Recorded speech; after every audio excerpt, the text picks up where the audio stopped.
Okay, welcome everyone. We are going to continue with our discussions about Eretz Yisrael. We began with talking about time and space, and then we took those ideas and began to apply them to the land of Israel. I believe this is our third in the series. There will be one more next week about Eretz Yisrael, and then we will move on to another subject in our series, Fundamentals of Kabbalah and Chassidut. So here we're going to start with the beginning of the Torah. The very first Rashi is an incredibly significant commentary. And the first thing he says on the first verse of the Torah is, he quotes his teacher, who asked, why does the Torah begin from Bereshit and not from Achodesh Hazel Lachem? This month is the first of the months. So obviously his question is rhetorical, because the Torah does begin from Bereshit. So what is he trying to get to? Achodesh Hazel Lachem, this is the mitzvah that was given. It's considered the first mitzvah given to the entire Jewish people. And it was given in preparation for us to leave Egypt. And Chodesh Hazel Lachem, this is the first of the months of the year for you. And with that, God gave over to Moshe all of the instructions and secrets of the Jewish calendar, which begins from the month of Nisan. Chodesh Hazel Lachem. So the question is, isn't the Torah a book of law? Torah comes from the word hora'ah, which means instruction. So why is the Torah beginning from the creation of the world? Isn't its purpose to give instruction of how to live on a daily level? That's the concept behind the question. But of course, it does start with Bereshit. So Rashi continues and says, so why does it start from Bereshit? In the beginning, God created the heavens and the earth. So he brings a verse that says, Koach ma'asav higid la'amo letet lehem nachala b'goyim. The verse says, the power of his deeds, he told his people, in order to give them an inheritance among the nations. So what does this mean? Koach ma'asav, the power of his deeds, there's a beautiful hint here. The word koach, the power of his deeds, koach equals 28. And there are exactly 28 letters in the first verse of the Torah. Remember, Rashi is trying to show, why does the Torah begin from the first verse? So the power of his deeds, he told his people. In other words, the Torah begins from Bereshit because God needed to tell the story of creation to his people. Why? And this is why I'm bringing this. In order to give them an inheritance among the nations. So Rashi continues. This commentary is about 1,000 years old. It is so relevant for today. He said, because in the future, the nations of the world will come and say, Listimatem, you are thieves, you're robbers, you stole Eretz Yisrael. Who gave you the right to Eretz Yisrael? So what are we going to answer? So Rashi says that's why the Torah has to start from Bereshit. And he continues by saying, because the same God who created heavens and earth, he's the one who gave us Eretz Yisrael. That is our claim to Eretz Yisrael. In the Torah, God gives us the land. But if you don't believe in God and you don't believe that God created the world, so what good is that argument?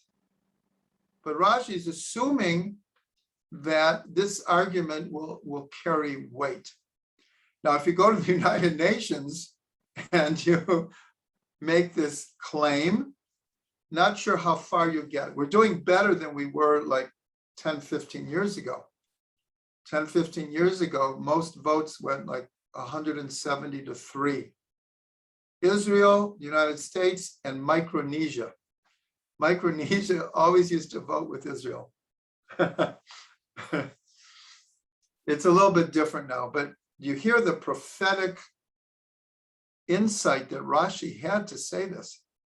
So I'm bringing this, the first part of this class, because what we're going to be looking into is the connection between creation and the land of Israel. Now, according to a number of midrashim, Eretz Israel is the center of the world.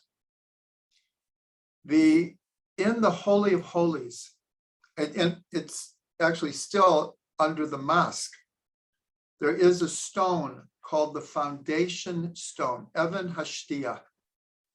It's called the foundation stone. The Holy of Holies was situated on this stone, and the whole temple was surrounded, really, this stone.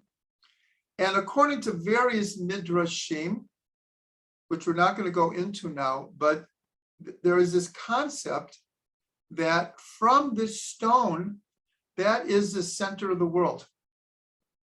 From that stone, and one midrash calls it like the navel of the world.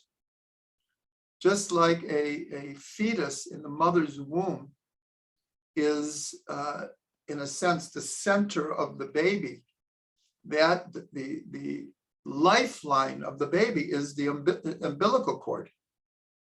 And so this Even Shtia is called like the center of the world, just like the embryo gets its sustenance.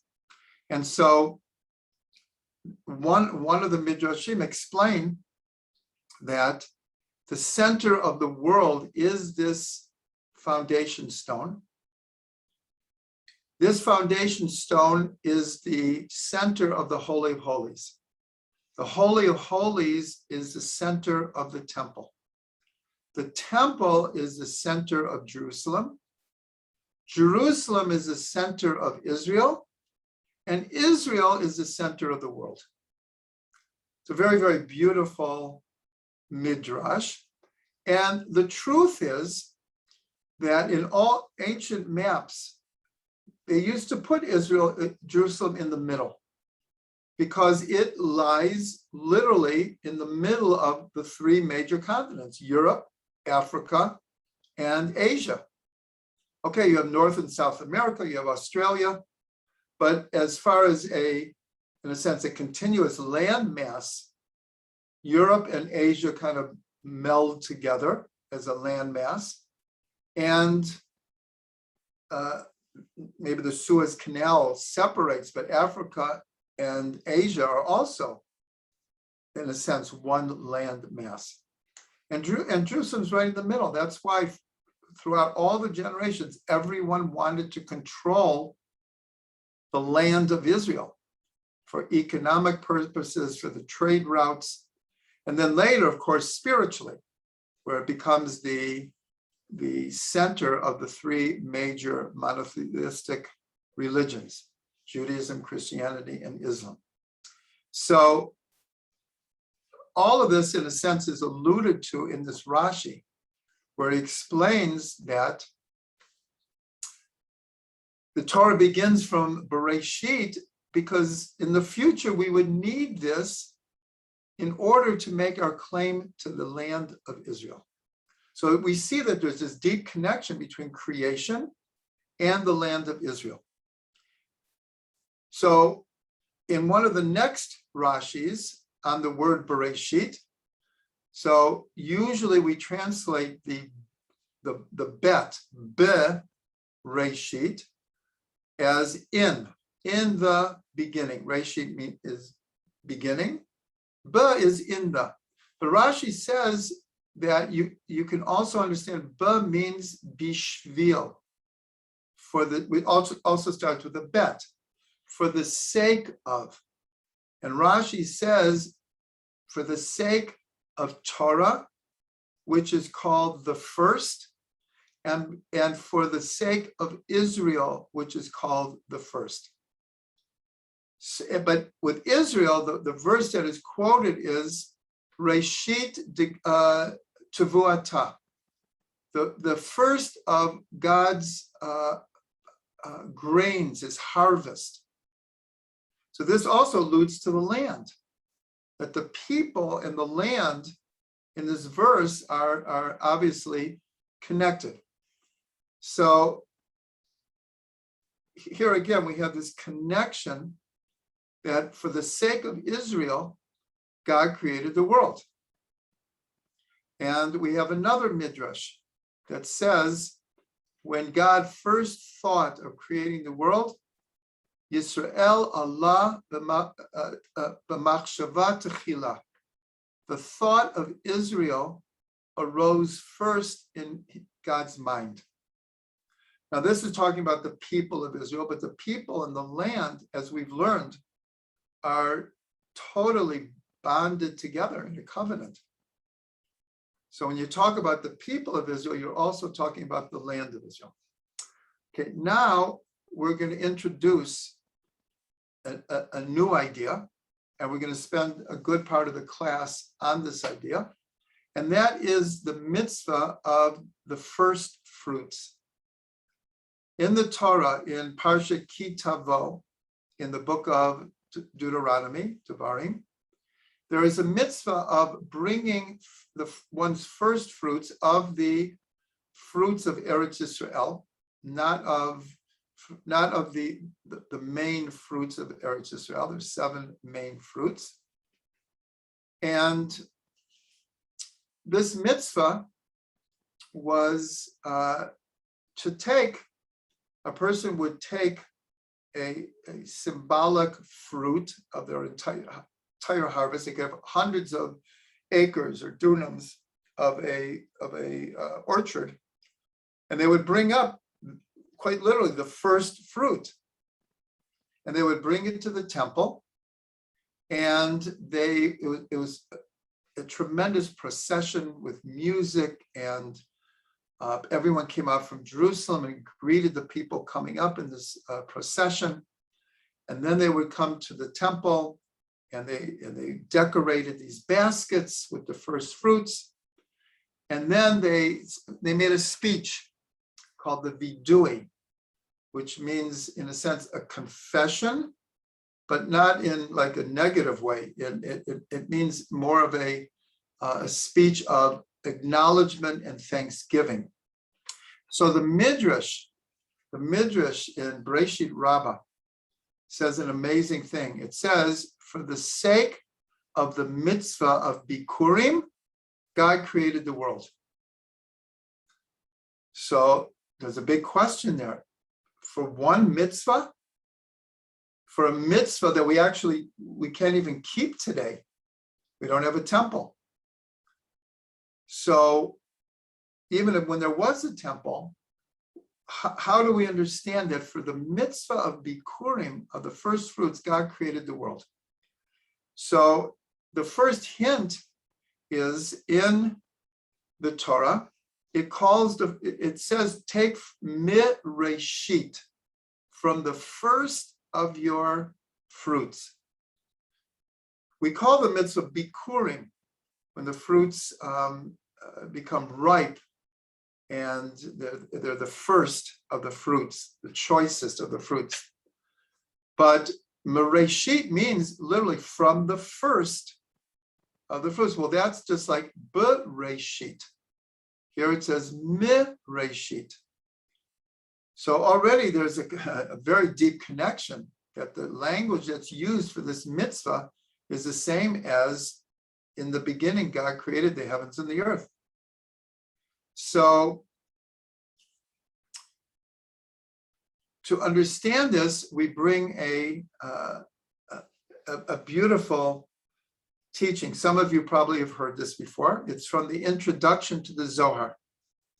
And in it, there's there's a number of children's books that have been created with beautiful graphics and pictures based on this Zohar. And in this teaching, it says that the letters of the Torah came before God and wanted the Torah to begin from them. So interestingly enough, it begins from the last letter.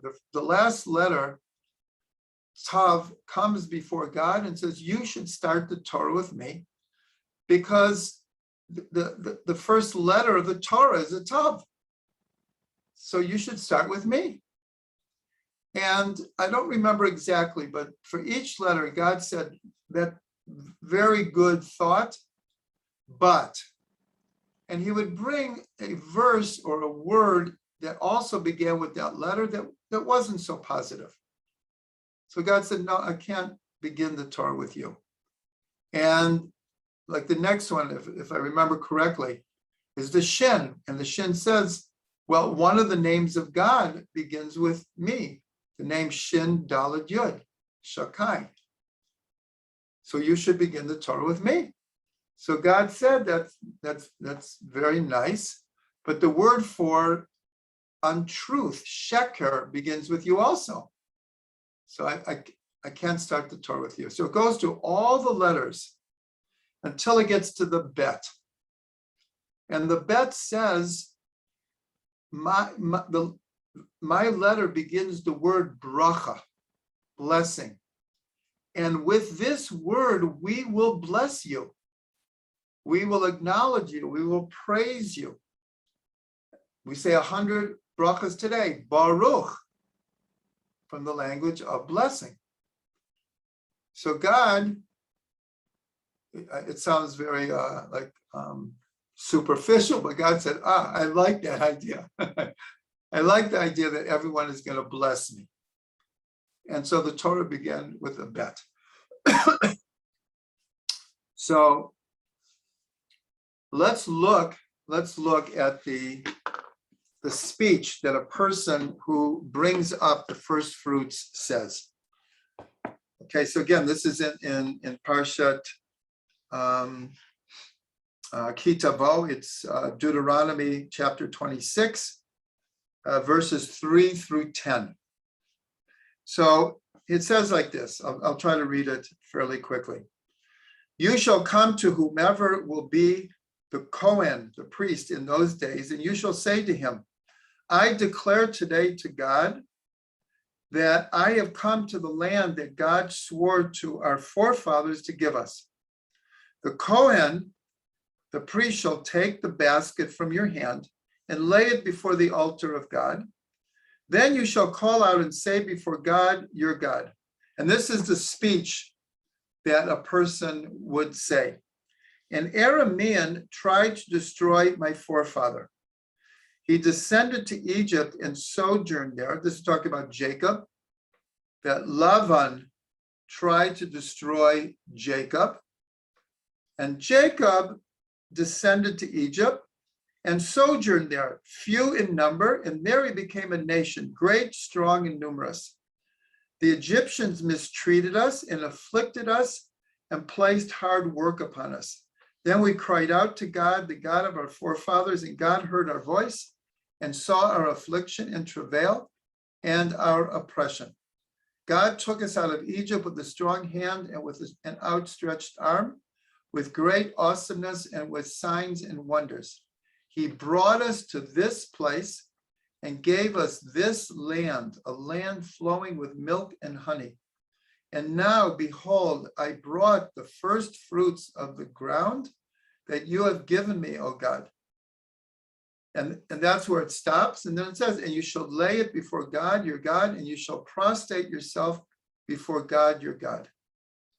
So in the Mishnah, they describe this whole procession and process of people coming up to Jerusalem as a very, very joyous time. And even though the speech sounded somewhat serious, it's given in complete and total state of joy.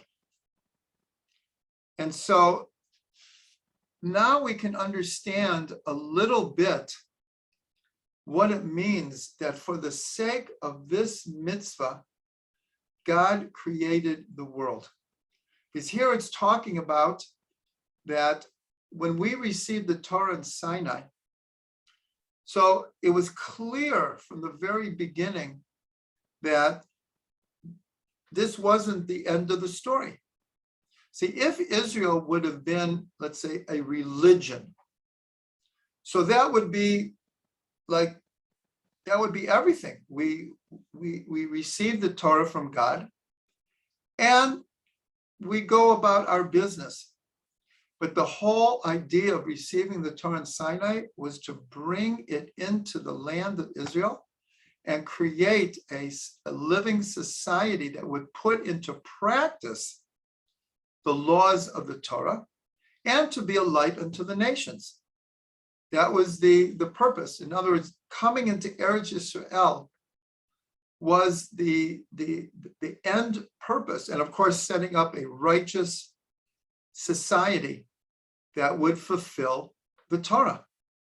So here in this speech, the person's kind of goes to all of history but ends up with, and you gave us a land flowing with milk and honey, and here I am bringing my first fruits.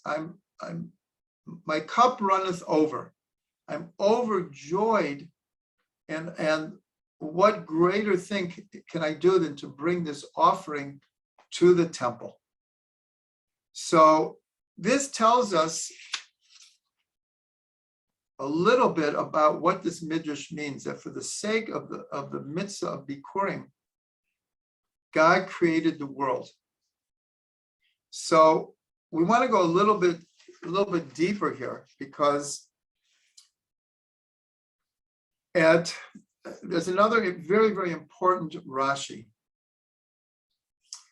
on the actually, for those who were here on Sunday, we learned this week on Sunday about the Kiddush that we make Friday night.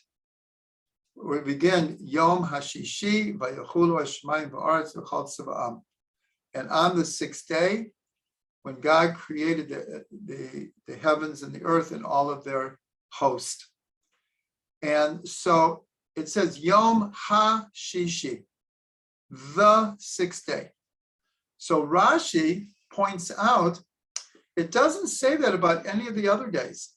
It doesn't say it was evening and it was morning, the second day. It was evening and morning, the third day. It says it was evening and morning.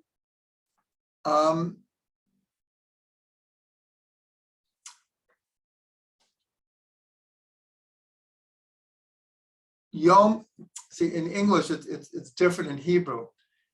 In Hebrew, there's a hey, ha-shishi, the sixth day. But the other days, it just says second day, third day. It doesn't say the second day, the third, even though like in most translations, it will have the second day.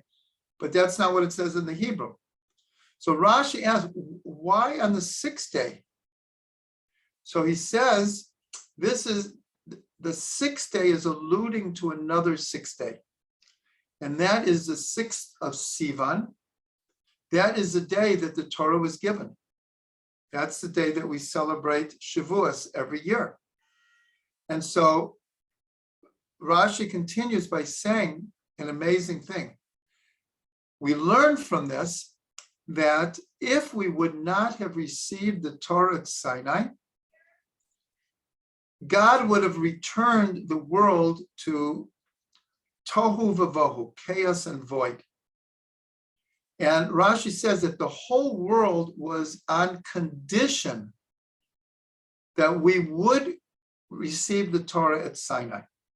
In other words, without a moral and ethical foundation to the world, there would be no purpose to the world.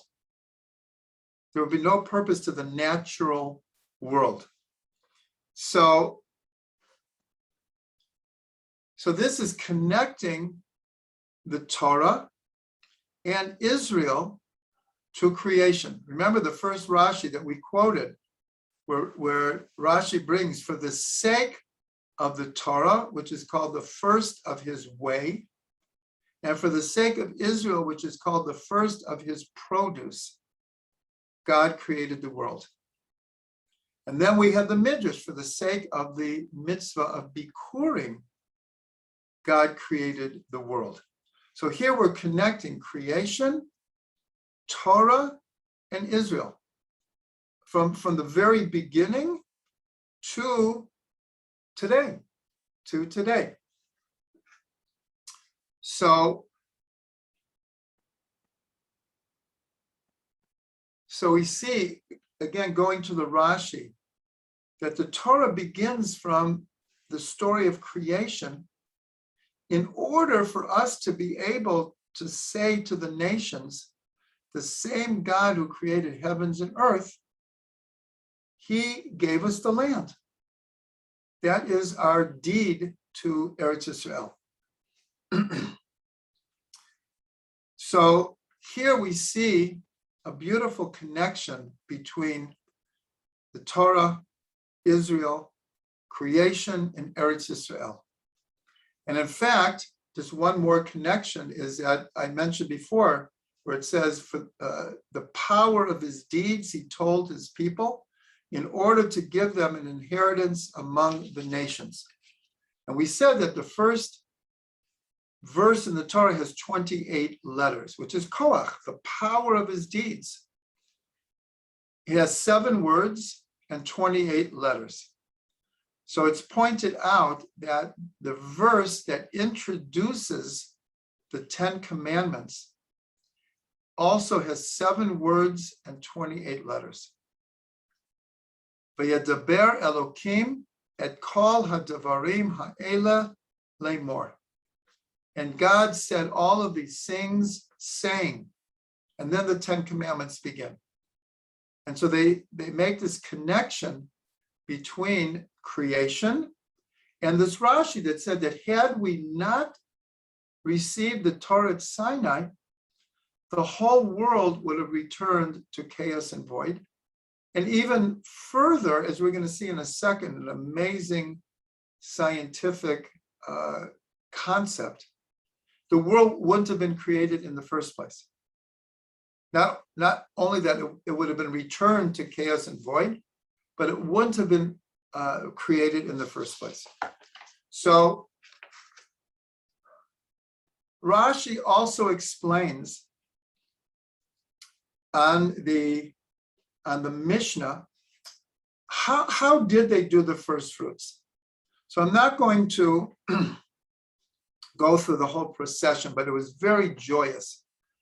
And people decorated their oxen and they decorated their baskets and they played music and they came up together. People came up together, not individually. Came up like a whole march, a whole procession, and all the people of Jerusalem would come out and greet them and accompany them to the temple.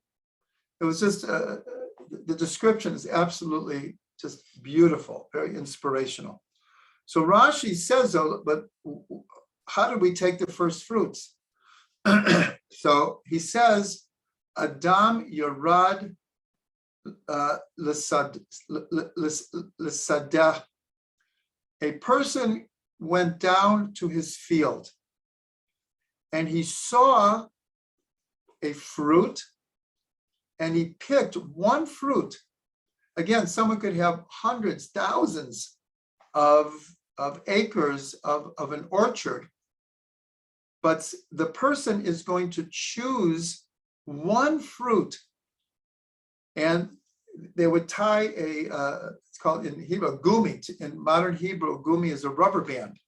They would tie some kind of a thread or material around this first fruit, and that was designated among all the fruits. That was the first fruit. So for those who remember, I'll review it very, very quickly. When we first began discussing the holiness of Eretz Yisrael, so we said that the word in Hebrew for holy, kadosh, is connected to the verb form hekdesh, which means separated, chosen, designated for a certain purpose. That's how something becomes holy. And if you remember, we saw how all the concepts that we consider holy is because God chose them to be holy. And we went through Abraham, Lashon HaKodesh, Hebrew, Yerushalayim, Ir HaKodesh, Jerusalem. We went through Eretz Yisrael, Eretz HaKodesh, Shabbos Kodesh. All of these things, it was God who chose and separated these things to be special and holy. So, but here we see with the first fruits, the same thing is happening. This fruit becomes holy because it was designated of all the possible fruits. There could have been thousands of fruits, but the person like kind of lays his eye on one fruit and ties a thread around it, and that becomes the first fruits. So here I want to take this idea and connect it to modern physics and in quantum physics. And we'll see an incredible connection here, an amazing connection. When I went to school, I don't know how many people out there could go back that far, but when we learned science, we learned about the atom, and all we learned about was there was a nucleus, and there was a proton, a neutron, and an electron. That's what they knew about the atom. And the form, Malka is saying me as well. So now, if you would go to a high school or a college textbook about an atom, you'd have scores of particles in every atom. They've discovered scores and scores of particles. The big change came recently, like I said, I don't know, the last 20, 30 years.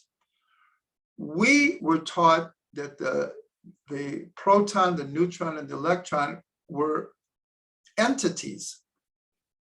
They were specific particles of matter. Now they don't talk about that so much. It's more, they are, this went out of my head.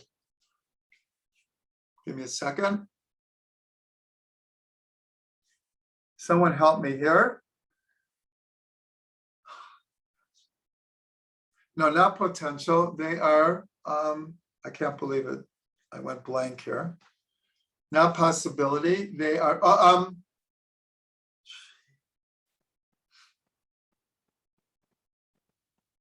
it'll come to me.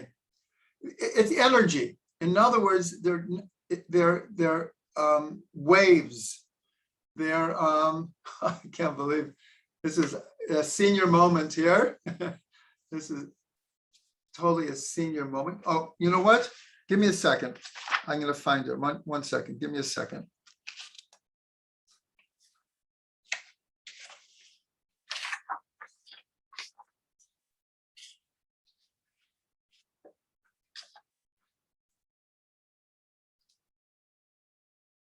Wave functions. That's it. Wave functions. Well, what is a wave function? A wave function means, in theory, that the electron can be anywhere. Can be anywhere. And this is one of the basics of quantum physics, is back almost 100 years when quantum physics realized that you could not measure accurately both the position and the velocity of particles in an atom. That it was an impossibility to be able to get them both totally accurate, the velocity and the position. And this opened up the whole idea of quantum physics. And today it's led to science is talking more that the physical world that we see, even though it certainly appears to us to be entities, a table is an entity. And right, the Heisenberg principle of uncertainty, because they couldn't do both. And so, excuse me. And so the world appears to be solid entities. Okay, now we know everything is energy. Everything is energy, but they've gone far beyond that. And all of energy is now being called encoded information. It's like, it's so ethereal that the way we understand it is, we say this every morning, Kulam b'chachma asita. God, you made everything in wisdom. In other words, the wisdom is the thought behind the energy, behind the matter. And that's what science is coming to.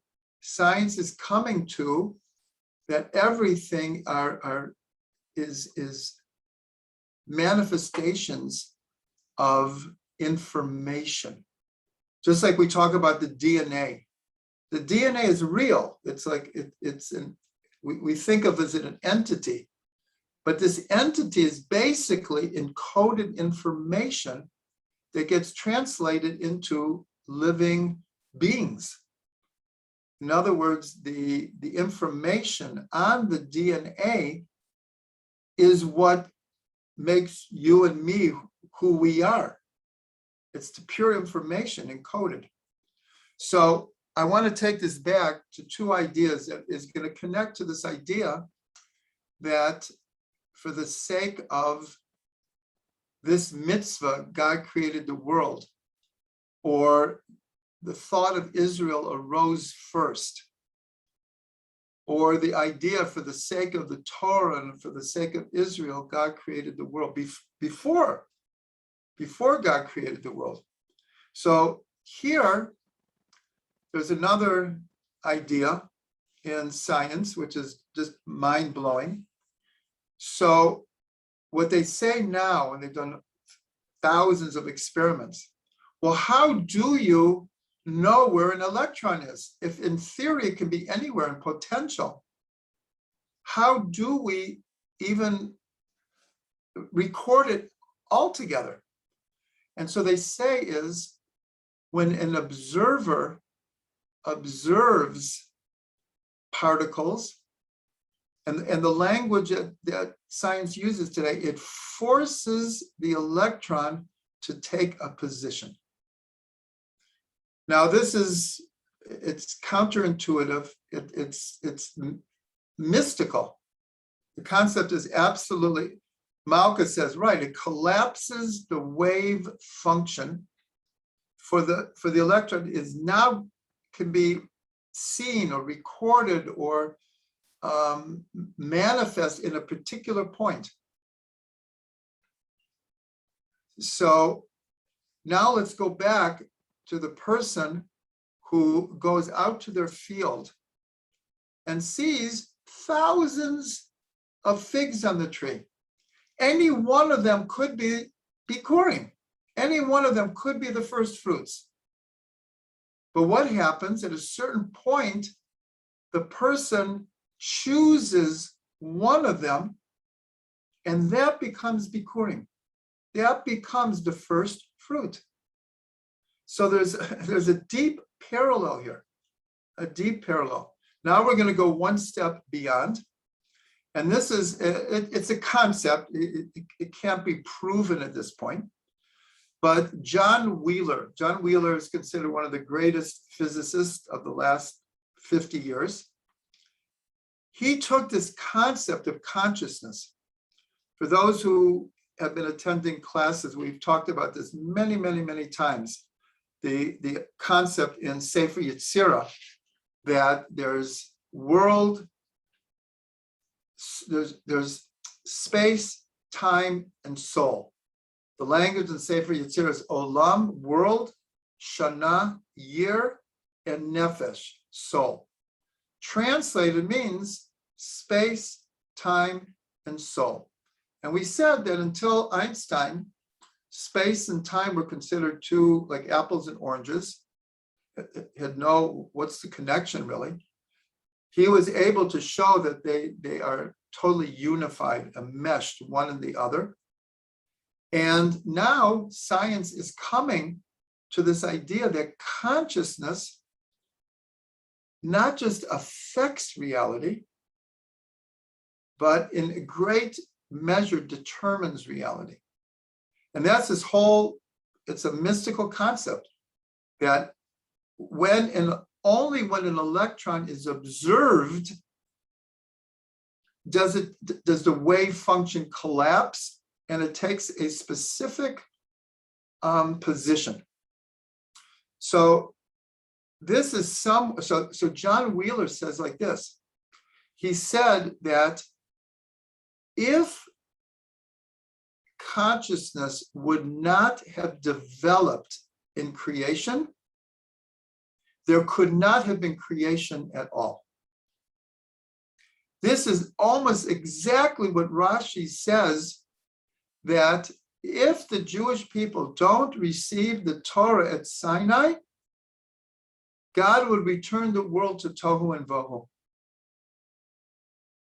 In other words, if there wouldn't be purpose, there wouldn't be a moral, ethical purpose to the world, it would collapse. John Wheeler goes one step before it. It wouldn't have been created. It could not have been created had there not been built into the creative process that at some point there would be consciousness, because if not, everything would remain tohu vavohu. Everything would remain tohu vavohu. So David just put on the chat that also the scientists Wigner and I missed that last name, sorry, also say the same thing. So this is very, very connected to this idea of how Bikurim are chosen. But now if we translate that to our own lives, this is, everyone has heard this, a famous statement from the Baal Shem Tov, who said, think good and it will be good. Because so many times, and we all struggle with this, so many times we conceive of life as, in a sense, happening to us. In an extreme case, we think of ourselves as victims. But just in like a passive sense, it's like there's so much happening, like it's happening to us. And sometimes we forget that we actually can influence what's happening to us. So the Baal Shem said, think good and it will be good. And that's the same thing that reality is infinite potential, infinite possibilities. So how do we narrow down like some kind of a focus for our life? Through consciousness. If not, we're kind of like sleepwalking through life. It's happening to us, not that we can determine what our lives will be like. And we know that we can't determine everything. There's no claim to that. That would be extreme to think that we can totally control everything that happens to us and around us. It isn't that simple.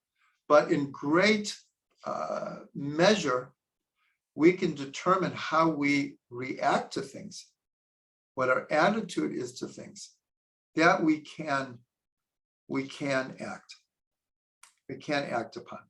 So putting this all together, so we see many, many very deep connections here between the creative process creation, purpose, Torah, and Israel, between the land of Israel as the place, the space where this moral, ethical purpose upon which the entire world is really based.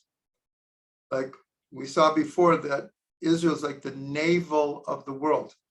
And last week, for those who remember, we talked about the Temple Mount being a vortex of energy. And so I'll just repeat again, because it's such a beautiful visualization that in the middle of the Holy of Holies, what it sits on is called the foundation stone. And the Holy of Holies is in the middle of the temple. The temple is the middle of Jerusalem. Jerusalem is the middle of Israel. And Israel is the middle of the world. So this is what we'll call spiritual geography. This is in a physical sense, because throughout history, Israel was in the middle of the world. It just because of its location. And then because of oil and the politics, Israel remains in the middle of the world. And now, because of technology, Israel is slowly, not even so slowly, it is turning in to the technical capital of the world. The incubator of so many ideas. I'm sure some people have seen, it's been on Facebook many, many times, people who are into BDS. And so the answer is, okay, that's okay, but that means you have to stop using like this and this and this and this, because they were all developed in Israel, and they're all over the world now. The startup nation. Yes, someone just chatted, the startup nation. So, but here we're dealing both spiritually and physically, geographically, with Israel being the center of the world. And along with that comes a lot of responsibility.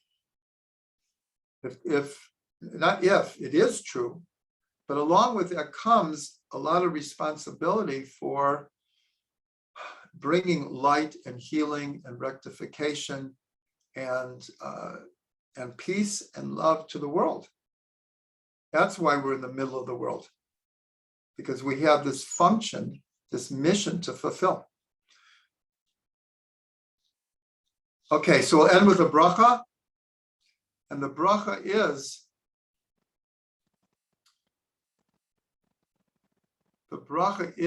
that really through our consciousness, to a great degree, we can choose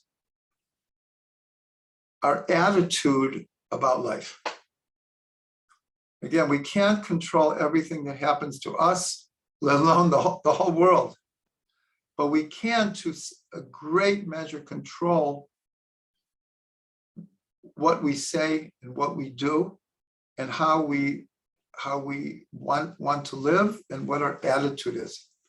So we all should choose good, and we should strengthen our connection to the Torah of Israel, the God of Israel, the people of Israel, and the land of Israel.